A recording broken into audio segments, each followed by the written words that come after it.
Hello everyone. Okay, this is my topic, fake it till you make it. But if I just start with introduce this, you guys will think boring, right? So why don't we start with smoking? Which one do you guys think is more confident, A or B? If you think A, please raise your hand. Alright, if you think it's B, please raise your hand. Okay, of course, it's A. Why? Because his body language, his arm is like open. But if you, in contrast, you can see the woman B. Well, it's not very clear, but her arm is put in front of her. It's not protecting protecting her from a huge threat. And the truth is, yeah, she's under a huge threat. This guy's going to kill her. Okay, so what do we learn from this? Our body language can express our emotion. So why don't we think further? What about body language not only express our emotion, but also change it? So this is what we're going to talk about today. And I do a small experiment. I hire two groups of people and do them a hormone test first, and then divide them into two groups, Group A and Group B. Group A, I let them do the high power pose, which is confident pose, for 2 minutes. And Group B, we let them do the low power pose, which is unconfident pose, for 2 minutes.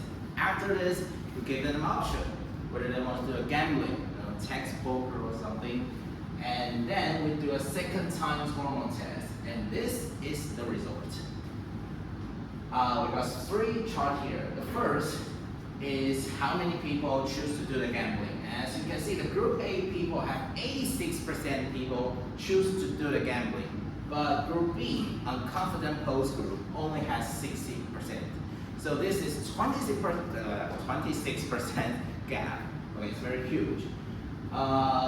So probably someone say, oh, this is not accurate. Like, these people just like to do gambling, right? So I give you another proof. This is testosterone. It's what we call the confidence hormone. As you can see, before doing the pose, after doing the pose, these hormone is increased in Group A, but Group B is decreased. Another hormone called cortisol is actually what we call the stress hormone. Okay, and the Group A, this hormone level is decreased, and Group B, this hormone is increased. That means Group B is in a huge stress, and the Group A is not. They are very chill. Okay, so it's just a theory. Where can we use it? So you can use it when you're social, if you're having a new friend, and people always like to hang out with those guys with confidence. Or you can do it in a job interview. Job interview, companies willing to hire those employees, which is confident, right?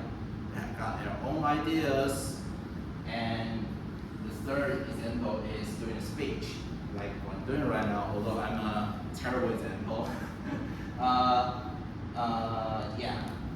Why we need a confident speech is because if I'm confident with my own idea, why my audience will believe me and be persuaded by me? Okay. So some people will say it's not, it's just theory, right? We need a true example. So I'm an example.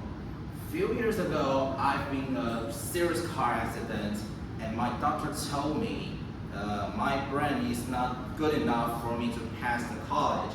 But after a few years work, I finally made it. So how do I make it? I just pretend my brain is still functional, and that's the reason why I'm sitting here. I'm going to tell you this is work. Okay, so it seems like we don't have so much time, so just give you a last word.